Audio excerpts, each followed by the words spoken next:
बिस्मिल्लाहिर्रहमानिर्रहीम, अस्सलाम वालेकुम। मैं हूं ईसा नकवी पार्लियामेंट हाउस से और मेरे साथ मौजूद हैं अदील वड़ाइच। फैसला कुन लम्हात जारी हैं। इस वक्त सेनेट का इजलास, हंगामा खेज़ इजलास। इस वीडियो में मैं आपको तफसील बताऊंगा कि एग्जैक्टली आज जब सेनेट का इजलास शुरू हुआ किस बात पर हंगामा हुआ, खुफिया कैमरों का मामला क्या है। इसके हवाले से अदील वड़ाई साहब पहले तो ये बता दें कि आज जब सेनेट का इजलास शुरू हुआ तो ये अपोजिशन जो है इसने किस तरीके से ये पॉइंट आउट कर लिया कि यहाँ पर खुफिया कैमरे लगे हुए हैं। इजलास शुरू होने से पहले ईसा नकवी साहब ये चीज़ पॉइंट आउट हो गई थी और मुस्तफ़ा नवाज़ खोखर और मुसद्दिक मलिक ने ये पॉइंट आउट की थी। बताया ये जा रहा है कि सेनेट का जो स्टाफ है उसकी जानिब से उनको कोई इशारा दिया गया था कि एक कैमरा आम तौर पे पहले ही लगा होता है और एक कैमरा मज़ीद लगाया गया। ये कैमरे एग्जैक्टली उस जगह पर पॉइंट आउट किए गए जहाँ पर पोलिंग बूथ बनने थे, लेकिन ये बात अभी तक सामने नहीं आ सकी कि ये कैमरे लगाए किसने, और ये भी नहीं अभी तक सामने आ सकी बात कि ये कितने फंक्शनल थे, ये पहले से लगे हुए थे, मकसद क्या था। ये तो ज़ाहिर है इन्वेस्टिगेशन होगी तो पता चलेगा। लेकिन ये जो कैमरों का मामला है, जूँ ही हल्फ उठाया जो मुज़फ़्फ़र शाह साहब जो सदारत कर रहे थे इजलास की, वो प्रिजाइडिंग अफसर भी हैं इस सारे अमल में, तो रज़ा अरबानी साहब जो हैं वो खड़े हो गए हल्फ की तकरीब के फ़ौरी बाद, और उन्होंने कहा कि जब आज़म स्वाति साहब ने अपोज़ किया कि ये रूल्स इजाज़त नहीं देते कि आप इस तरह खड़े होकर बात करें, आज का जो बिज़नेस है उसके तहत आगे पोलिंग होनी है और वो सारा प्रोसीजर होना है, तो जिस पर रज़ा अरबानी चिल्ला उठे और उन्होंने कहा कि क्या आइन इजाज़त देता है कैमरे लगाने की, और आइन के आर्टिकल 226 की उन्होंने कहा कि ये तो वायलेशन है, सुप्रीम कोर्ट के जो राय है ये उसकी वायलेशन है। उन्होंने वो एक हंगामा सा हो गया जी हाउस में, और जो हुकूमती अरकान है वो भी खड़े हो गए। उन्होंने कहा जी आपके पास क्या सबूत है ये कैमरे हमने लगाए हैं। तो एजाज़ चौधरी और दीगर जो हैं वो ऐसे लगा कि ये इजलास शायद वो जिस तरह हुकूमत और अपोजिशन का वो जो रिवायती किसी लेजिस्लेशन के दौरान या वोटिंग के दौरान एक हो रहा था, अभी तो वोटिंग शुरू ही नहीं हुई थी, तो ऐवान में शोर शराबा शुरू हो गया। और फिर उस पर हुक्म ये आया जो प्रिजाइडिंग अफसर है उनकी जानिब से कि ये नए पोलिंग बूथ बनेंगे और इसकी इंस्पेक्शन की इजाज़त होगी हुकूमत और अपोजिशन दोनों को। और अब वो नए पोलिंग बूथ जो हैं वो बना दिए गए हैं, और अब जब ज़ाहिर पोलिंग शुरू होगी, क्योंकि 12 बजे तक नॉमिनेशन पेपर्स वापस लेने की एक कानूनी डेडलाइन है, जो रूल्स हैं वो कहते हैं। जिन लोगों को नहीं मालूम कि सेनेट जो है बहुत अरसा हो गया, तकरीबन 15 से 16 साल हो चुके पार्लियामेंट में कवर कर रहा हूँ, आपको भी तकरीबन 11-12 साल हो गए पार्लियामेंट कवर करते हुए। जो मिजाज है अपर हाउस का वो बहुत धीमा है कौमी असम्बली के मुकाबले में। कौमी असम्बली जहाँ पर आवाम के वोटों से बराह रास्त मुंतखब होकर पार्लियामेंट में मेंबर्स पहुँचते हैं अरकान कौमी असम्बली, वहाँ पर बहुत ज़्यादा गर्मा गर्मी होती है, हंगामा खेज़ी होती है, एक दूसरे पर जुमले कसे जाते हैं, ताने दिए जाते हैं, लड़ाइयाँ होती हैं। सेनेट का इजलास उसका एक धीमा मिजाज है। वहाँ पर हमने नहीं देखा कि कभी बहुत ज़्यादा जो है वो हंगामा खेज़ी हुई हो, लड़ाई हुई हो या ज़्यादा तल्ख़ जुमलों का तबादला हुआ। लेकिन आज का जो सेनेट का इजलास है, तमाम नज़रें आज के इजलास पर इस वजह से हैं क्योंकि हमने देखा कि जिस तरीके से अपोजिशन और हुकूमत के दरमियान, और सेनेट का ये पहला इलेक्शन है, एटलीस्ट मैं अपनी याददाश्त में जो सेनेट इलेक्शंस मैंने कवर किए हैं उनमें ये पहला इलेक्शन है जिसके ऊपर मीडिया पर इतनी हाइप बनी हुई है, सियासी जमातों की आपस में कशमकश चल रही है, और हुकूमत और अपोजिशन के दरमियान जिस तरह हफीज़ शेख वाले मामले के ऊपर, हफीज़ शेख और यूसुफ रज़ा गिलानी के इलेक्शन के ऊपर मामला हुआ, उसकी आफ्टर मैथ में जो वोट ऑफ कॉन्फिडेंस का मामला आया, और फिर अब इसी तरीके से ये एक अनागा मसला बन चुका है पाकिस्तान डेमोक्रेटिक मूवमेंट और पीटीआई के लिए कि सेनेट का चेयरमैन कौन होगा। नकवी साहब, मैं आपको नाजरीन को ये बताता चलूँ कि आज गैलरीज़ की ये सूरत हाल थी कि जो मीडिया वाली जानिब भी इजाफी कुर्सियाँ लगाई गई, जो ऑलरेडी कुर्सियाँ वहाँ पर लगी होती हैं,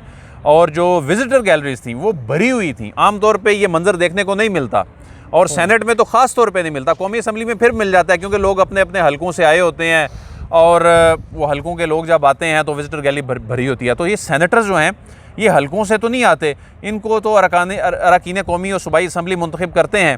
तो ये जो विजिटर गैलरीज हैं भरी हुई हैं, और आज ये बता रहा है कि ये वाकई मामला जिस तरह आज डॉन अखबार ने नकवी साहब आज की जो सुर्खी भी लगाई कि knife edge election for top senate post today, तो अब इसमें जो नाइफ एज वाला मामला है, ये अदील वड़ाई से मैं भी आपको पूछ के बताऊंगा कि पार्टी पोजीशन जो है वो एग्जैक्टली क्या है, कितना डिसाइसिव है एक एक वोट पाकिस्तान डेमोक्रेटिक मूवमेंट के लिए भी और पीटीआई की हुकूमती इत्तेहाद के लिए भी। लेकिन उससे पहले मैं आपको बता दूं कि आज कार्रवाई का आगाज़ और ये सारा मामला किस तरीके से हुआ।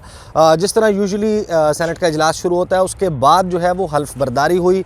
कुछ सेनेटर्स नहीं पहुंच पाए वक्त पर, उन्होंने हल्फ नहीं लिया, उनकी हल्फ बर्दारी बाद में होगी। हल्फ बर्दारी हुई, उसके बाद जो है वो आप सिग्नेचर करते हैं, रोल साइन करते हैं और बाकायदा आप सेनेट के मेंबर के तौर पर रजिस्टर कर लिए जाते हैं, जिसके बाद आपके पास वोटिंग का इख्तियार होता है। बेशतर नए मुंतखब होने वाले सेनेटर्स इस अमल से गुजर चुके हैं।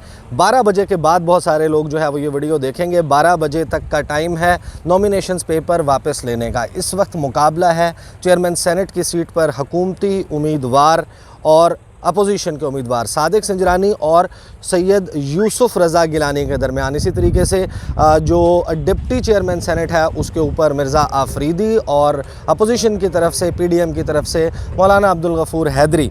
वड़ाई साहब, एक एक वोट इम्पॉर्टेंट है। बहुत सारे लोग शायद इसको देखें जिस वक्त इसका नतीजा जो है वो सामने आ चुका हो, लेकिन ये समझना बहुत ज़रूरी है कि एग्जैक्टली कौन सी यानी कि कितने वोट्स हैं और एक एक वोट कितना क्रूशल है दोनों के लिए, और अगर हुकूमत जीत जाती है तो उसमें हैरानी क्यों नहीं होनी चाहिए।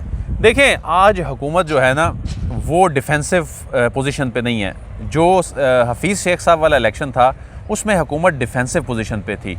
आज पीडीएम डिफेंसिव पोजीशन पे है, क्योंकि नंबर जो है बज़ाहिर पीडीएम के पास ज़्यादा हैं, अपोजिशन के पास ज़्यादा हैं। ये मामला 42-47 का रेशो निकलता है, लेकिन ये मामला बज़ाहिर अगर एदादो शुमार पे जाएँ तो 47-52 का है। लेकिन अगर आप ग्राउंड रियलिटी को देखें तो ईसा नकवी साहब, ये मामला बिल्कुल क्लोज कॉन्टेस्ट।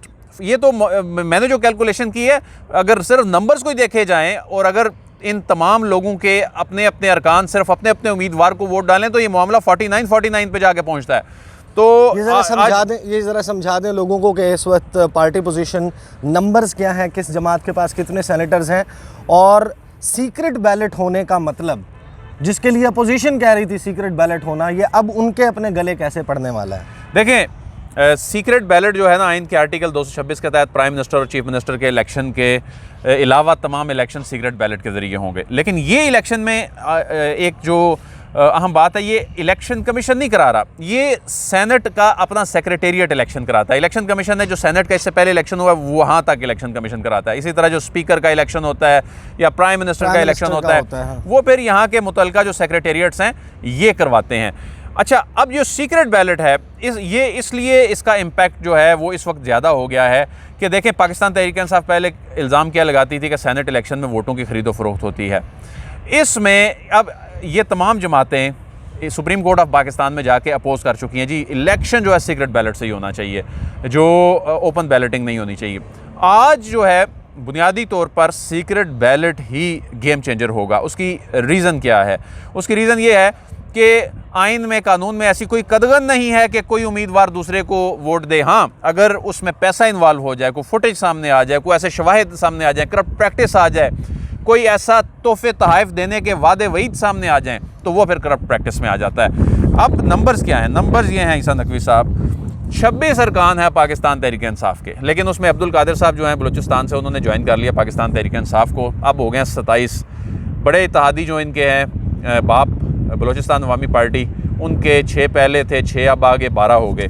उसके बाद MQM के 3 है, काफ लीग 1 है, फंक्शनल 1 है, आज़ाद 3 है। आपको नकवी साहब याद होगा गुज़श्ता इंतखाबात में 8 फाटा के लोग आए थे, तो अब जो 4 रिटायर हो गए हैं, तो इस मरतबा नए 4 नहीं आए, तो इस मरतबा फाटा के सिर्फ 4 ही लोग हैं, वैसे 8 होते थे, तो अब अगली मरतबा वो 4 भी चले जाएंगे। तो यानी कहने का मतलब है कि फाटा के जो 4 लोग हैं ना, ये असल में बड़े गेम चेंजर हैं। इनमें से 3 जो हैं वो हुकूमत की साइड पे चले गए हैं, 1 जो है पीपल्स पार्टी की जानिब चला गया है। पीपल्स पार्टी के वोट हैं जी 21 और फिर वो एक आ गया ना, वो फाटा वाले आ गए, शामिल हुए। मुस्लिम लीग नून के 18 थे, लेकिन इसहाक डार साहब की वजह से 17 रह गए। फिर JUI फे के 5 हैं, ANP 2 है, नेशनल पार्टी 2 है, PK मैप 2 है, जमात इस्लामी 1 है, और जो BNP मैंगल हैं, इनके पास 2 हैं। अब इसमें ANP जो है नकवी साहब, ये बड़ा इंपॉर्टेंट है। ANP का फैक्टर बड़ा इंपॉर्टेंट है। वो इसलिए फैक्टर इंपॉर्टेंट है कि ANP का एक शख्स जीतता है बलूचिस्तान से, वो जीतता है हुकूमत के ताउन से, एक जीतता है KP से, वो अपोजिशन की साइड पे है। हुकूमत दावा कर रही है ये ANP वाला हमारा बंदा है, हमें वोट करेगा। अब 52 और 47 ये और इसहाक डार को निकाल के अपोजिशन 52 बनती है और दूसरी जाने 47 बनते हैं। ये रह जाते हैं 51 और 48 बन जाते हैं अगर ANP वहाँ चली जाती है। वहाँ चली जाती फिर जमात इस्लामी जो है वो कह रही है हम न्यूट्रल रहेंगे, हम इसमें हम दोनों का बाइकआउट करेंगे। बहुत फैक्टर जो है वो मैटर करता है। अगर वो एब्सटेन करते हैं, वो वोट नहीं डालते, तो उस सूरत में फिर जो है लाइकली अपोजिशन इत्तेहाद का एक वोट जो है फिर वो नकवी साहब फिर वो बन जाता है 51 और 51 और 47, क्योंकि जमात इस्लामी अगर न्यूट्रल उसमें रहती है। इसमें जो दिलावर खान हैं, जो KP से जिनका ताल्लुक है, वो आज़ाद उम्मीदवार हैं, वो गिने उनके पलड़े में जाते हैं, लेकिन वो ये कहते हैं कि वो हिमायती हैं संजरानी साहब के। जो इससे पहले जो वोट ऑफ नो कॉन्फिडेंस वाला मामला था, उसमें भी उन्होंने उन्हीं के इशाइयों में शिरकत की और सारा उनकी कैंपेन वगैरह की, उनका ज़ाती ताल्लुक है उनके साथ। तो वो अगर इस साइड पे आ जाते हैं तो ये बन जाता है 50 और 48 का। सही। अब ये मामला जो है नहीं, बल्कि जमात इस्लामी अगर गैर जानिबदार रहती है तो 50 और 48 का 50 और 48 का है, और अगर ये दिलावर खान आ जाते हैं तो 49 और 49 पे टाई हो जाती है। उस सूरत टाई होने की सूरत में क्या होता है? टाई होने की सूरत में होगा दोबारा इलेक्शन। ये जो रूल्स कहते हैं उसमें कोई ऐसा टॉस और ऐसी कोई चीज़ नहीं है, उसमें दोबारा इलेक्शन होगा। लेकिन आज मुख्तलिफ अखबारों को आप पढ़ें, अभी मैं ताहिर खलील साहब की खबर पढ़ रहा था जो सफ़ा नंबर 3 पे लगी हुई थी जंग में, तो उन्होंने कहा जी कि शहर इक़्तिदार में ये चीज़ें गर्दिश कर रही हैं कि 5 वोटों के मार्जिन से संजरानी साहब जीत सकते हैं। तो इस तरह की क्या सराइयाँ और ये सारी चीज़ें तो चल रही हैं। अब देखते हैं ना कि उस वक्त तो अब्दुल हफीज़ शेख साहब की जीत का बड़ा चर्चा आपको याद है कि हम प्रेस लाउंज में थे और वहाँ जो ऐसा थम्स अप किया जा रहा था, तो एक अनाउंसमेंट भी होगी कि शायद अब्दुल हफीज़ जीत गए हैं। तो ये मुकाबला उससे ज़्यादा क्लोज कॉन्टेस्ट होगा और इसमें जो 1-2 वोट का मार्जिन ही होगा जो भी जीतेगा, जो बाज़ाहिर ऐसे लग रहा है। बहुत शुक्रिया आदिल भाई। इसके साथ साथ मैं चाहता हूँ कि बहुत सारे लोग जो हैं वो हमारी इस वीडियो के वसातत से पार्लियामेंट हाउस देख भी लें। इस वक्त जो है वो हम ऐन उस अहाते में मौजूद हैं पार्लियामेंट हाउस का। ये मेरे अकब में जो है वो पार्किंग लॉट है जो आपको नज़र आ रहा है, और अब हम जा रहे हैं गेट 1 की जानिब, जहाँ से जो मेंबरान हैं कौमी असम्बली और सेनेट के, वो दाखिल होते हैं पार्लियामेंट हाउस में। फ़ैसला कुन लम्हात जो हैं वो शुरू हो चुके हैं। सहाफ़ी भी इसी गेट को इस्तेमाल करते हैं। ये मेरे इस जानिब आपको नज़र आ रहा है, ये गेट मौजूद है, और अब से थोड़ी देर के बाद नतीजा आ जाएगा। बहुत सारे लोग जिस वक्त इस वीडियो को देखेंगे नतीजा उनके सामने होगा, लेकिन इस वीडियो का मकसद ये था कि आपको एक्सप्लेन कर दिया जाए कि हुकूमत और अपोजिशन के पास जो नंबर्स मौजूद हैं, और फैक्टर जो है कि जो इलेक्शन है वो सीक्रेट बैलेट के ज़रिए हो रहा है, तो और उसमें कदगन कोई नहीं है, इसको फ्लोर क्रॉसिंग नहीं कहा जा सकता। अगर कोई सेनेटर चूज़ करता है दूसरी पार्टी के उम्मीदवार को, डिसाइसिव मोमेंट्स हैं, क्या नतीजा आता है और उस दौरान क्या माहौल होता है, किस किस्म के नारे लगते हैं, क्या सूरत हाल बनती है, उसके हवाले से मैं आपको अगली वीडियो में आगाह करूँगा। अगली वीडियो में आपके साथ मुलाकात होगी। मुझे इजाज़त दीजिए। अल्लाह हाफ़िज़।